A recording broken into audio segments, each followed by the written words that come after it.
तर अजित पवारांनी राज्यसभेच्या निवडणुकीसाठी प्रफुल्ल पटेल यांना उमेदवारी जाहीर केली आहे। यामागे अजित पवारांनी राजकीय खेळी केल्याचं बोललं जात आहे। प्रफुल्ल पटेल हे सध्या राज्यसभेचे खासदार आहेत। 2027 ला त्यांचा कार्यकाळ संपणार आहे।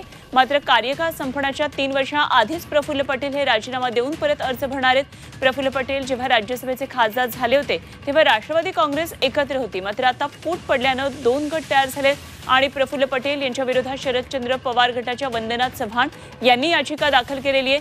त्या विरोधातली कारवाई टाळण्यासाठी अजित पवारांनी तांत्रिक खेळी केली आहे। पटेल यांच्या राजीनाम्यानंतर त्यांच्या विरोधातली याचिका निकाली निघेल आणि त्या रिक्त झालेल्या राज्यसभेच्या जागेवर एका तरुण चेहऱ्याची संधी द्यायच्या हालचाली होणार असल्याची माहिती कळते।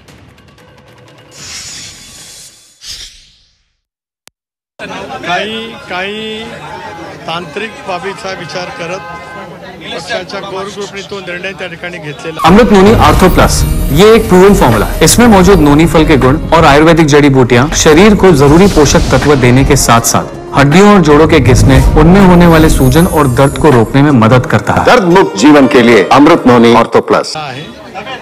ते निर्वाचित झाल्याच्या नंतर त्यांची जागा ताबडतोब रिक्त होईल आणि ती जागा रिक्त झाल्याच्या नंतर मे महिन्यामध्ये आसपास निवडणूक लागेल त्यावेळेला इतर नामांचा विचार त्यावेळेला आम्ही करणार आहोत।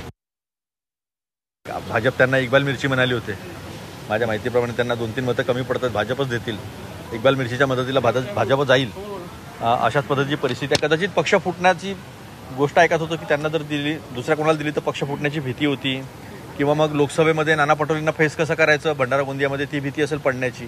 त्याच्यामुळे मग टर्म संपली नाही, मला वाटतं 28 मध्ये त्यांची टर्म संपणार। अजून 3 वर्षाची टर्म शिल्लक असताना त्यांना देणं म्हणजे एखाद्या चांगल्या कार्यकर्त्यावर अन्याय करण्यासारखं आहे।